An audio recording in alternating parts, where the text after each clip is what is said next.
Assalamualaikum warahmatullahi wabarakatuh. Selamat siang semuanya. Perkenalkan saya Syahadi Naryabanata dengan NIM V2324-017. Pada kesempatan kali ini, saya akan mempresentasikan refleksi pribadi saya terkait autentikasi dan otorisasi dalam sistem keamanan komputer. Melalui pengalaman sehari-hari, kita akan melihat bagaimana mekanisme ini bekerja untuk melindungi data dan privasi kita. Presentasi ini juga mencakup analisis risiko serta solusi keamanan digital.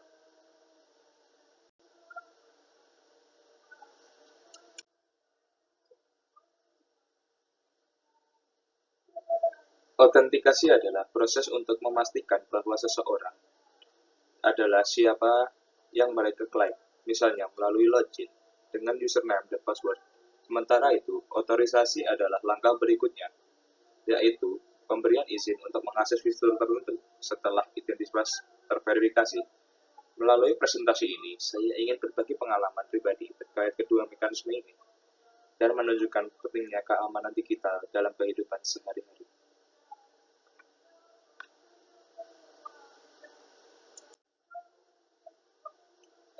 Pengalaman pertama saya adalah menggunakan akun media sosial. Ketika login, saya harus memasukkan username dan password. Jika saya mengaktifkan fitur verifikasi 2 langkah, maka saya akan menerima kode OTP yang harus saya masukkan untuk menyelesaikan login. Setelah masuk, hanya saya yang dapat mengakses fitur seperti mengunggah foto atau mengubah peraturan privasi. Namun, jika kata sandi terlalu lumah atau saya lupa, akun saya mungkin bisa terkunci atau bahkan diretas. Karena itu, saya selalu menggunakan kata sandi yang kuat dan unik.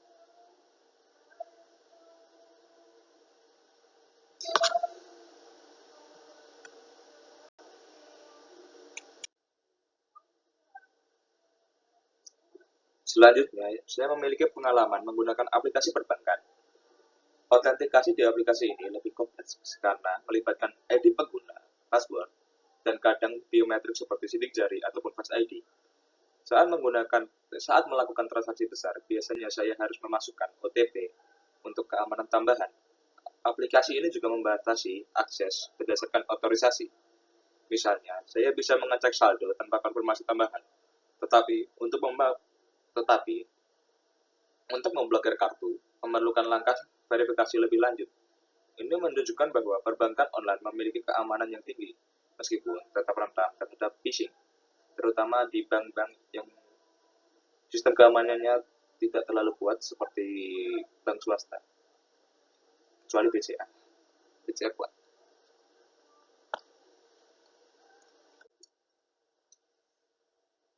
Pengalaman terakhir saya adalah menggunakan jaringan WiFi. Untuk WiFi publik, saya sering dimana memasukkan email atau login melalui portal tertentu. Sementara itu, WiFi pribadi di rumah, saya cukup memasukkan password jaringan. Namun, WiFi publik seringkali rentan terhadap serangan seperti pencurian data karena banyak pengguna yang tidak dikenali. Oleh karena itu, saya biasanya menghindari WiFi publik atau menggunakan VPN untuk menjaga data saya tetap aman.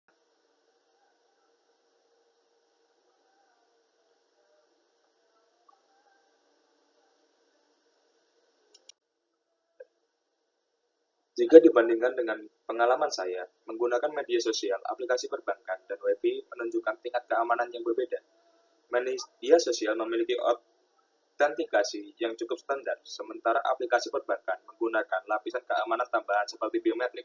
WiFi publik di sisi lain memiliki risiko keamanan yang paling rendah karena tidak ada otorisasi yang jelas. Penting bagi kita untuk memahami perbedaan ini agar dapat meningkatkan keamanan saat menggunakan sistem-sistem tersebut.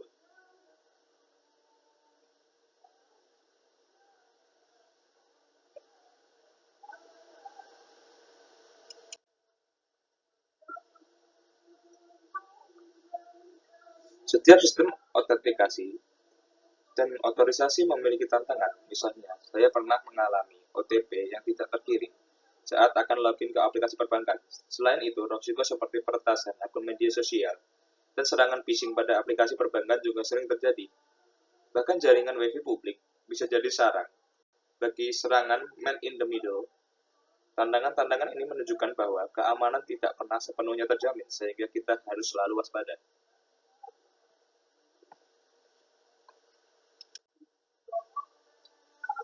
Untuk mengatasi tantangan tersebut, ada beberapa solusi yang bisa kita terapkan. Pertama, selalu gunakan autentikasi multifaktor seperti OTP atau biometrik. Kedua, pastikan untuk memperbarui kata sandi secara berkala dengan menggunakan kombinasi yang kuat. Ketiga, hindari menggunakan WiFi publik tanpa perlindungan. Dan jika terpaksa, gunakan VPN untuk mengenkripsi data. Terakhir, kita harus selalu berhati-hati terhadap phishing yang tidak mudah mempercayai email atau tautan yang mencurigakan. Pembelajaran dari pengalaman.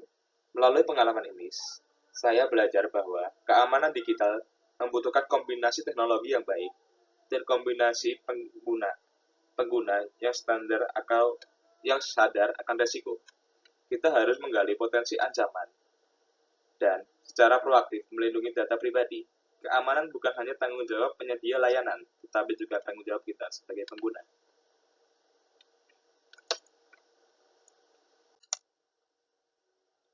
Sebagai kesimpulan, autentikasi dan otorisasi adalah mekanisme yang penting dalam menjaga keamanan sistem digital.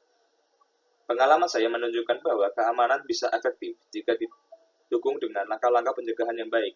Saya ingin menutup presentasi ini dengan mengajak kita semua untuk berbagi pengalaman atau bertanya terkait langkah-langkah keamanan digital. Apakah ada pertanyaan atau pengalaman yang ingin dibagikan? Sekian dari saya.